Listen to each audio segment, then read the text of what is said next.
Hi guys, it's Michele. Today we're gonna have a look at the Zhukovsky one I-153, the Steel Clubber, or if you don't have the premium version, it's a regular Zhukovsky I-143, just a second, that comes in the reserve biplane era.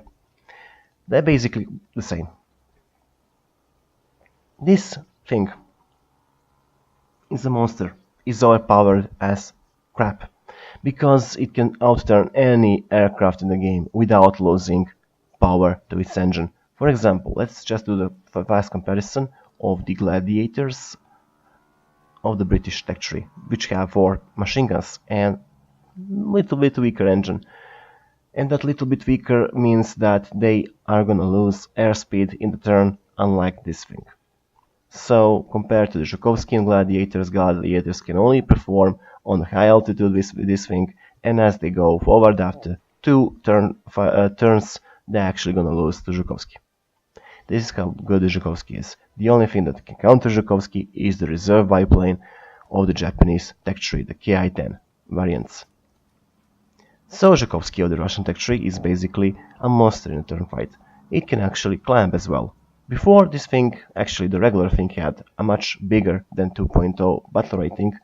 They reduced it, but they forgot to actually nerf the engine power of this thing, and that's at the moment creating a game-breaking mechanic where these things are dominating realistic battles on the low tiers, killing absolutely everything with their 4 machine guns, very rapid-firing machine guns. They can easily burn down those 2600 ammo, but they can easily set the enemies on fire or even take them out quite effectively. Basically buzzsawing through the wings and their flight controls. Now let me show you what you can do.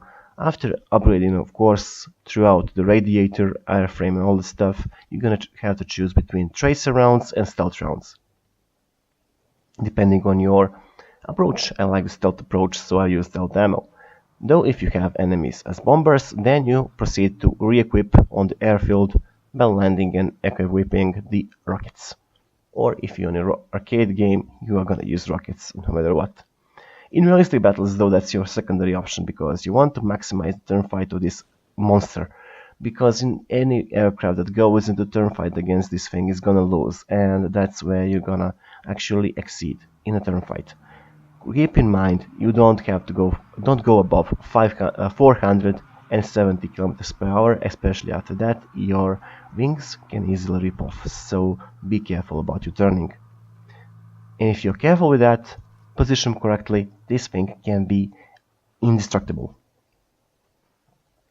In any game, basically any kind of chance for the other guys against you that are playing against you is to do a fast approach, try to get you, and then bank away at 500 kilometers plus. Anything that's going slower than that's gonna be, you can easily catch it in the flight and destroy it with your 4 7.62 Shkas machine guns. So all in all, let's just jump into the game so I can show you how devastating this thing is. And so we are on the hunt. So let me just tell you about it.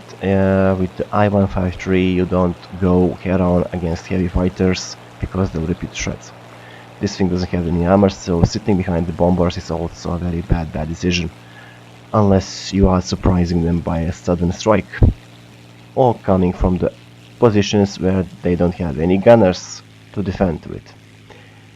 Anyway, in one I-153, the only thing that's basically making a problem for you is the enemy that goes with the boom zoom energy fighting system, and utilize that system perfectly, keeps about 450 km per hour and continues to harass you throughout the game. Your only defensive option is to actually wiggle out of the enemy fire and use your tight turn time to avoid the enemy. But if he predicts you, you're basically toasted. So that's the only way where the enemies can actually kill you. If they decide to do a risky system, that is a turn fight, they're definitely gonna lose. So let me just teach you and show you how this thing is deadly.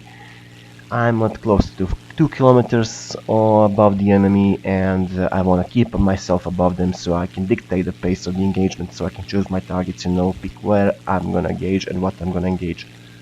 with my 4 machine guns, which are pretty much devastating for this tier. And with a lot of centuries, all that stuff comes into the play as we see our enemies. BF-109, MC-200 Heinkel over there. So basically aircraft that are relying on the speed, not their turn-fighting ability. Of course Heinkel can turn-fight and so can MC, but they can turn-fight only against non-biplane aircraft. That's the problem for them. I'm a biplane. So if I was in their shoes, I would definitely focus me down. Now there's the B1 BF-110, and I'm gonna use this guy as a tutorial on what not to do against enemy aircraft. So, what I said before, with this kind of machine you don't go head on against anything, because you're gonna be ripped to shreds. And now, guess what the enemy 110 is gonna do for me? He's gonna be a perfect tutorial for this. So if you're going to have to go head on against someone, fake it.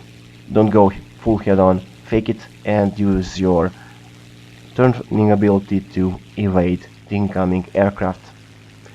I'm gonna show you how. Basically I'm gonna go at the enemy 110, pretend that I'm gonna go for the attack pattern, and as you can see I'm constantly weaving around trying to avoid his fire, even though he managed to pull one shot into my left wing, upper left wing. And as he's going down, I'm spraying a bit, trying to get him. I managed to do some hits, and now he managed to get himself into trouble. He goes way too fast on the deck, and believe it or not, this is my first destroyed aircraft. Now I'm gonna go after 202 basically. And the 202 is just too fast for me at this moment, and I'm gonna switch my targets to the Heinkel, which is pretty nasty monoplane, but at this speed and at this altitude he's just an easy target for me. As you can see, I'm just managing my engine throttle and easily I'm getting behind him and making this guy a sitting duck. And that's my dude out.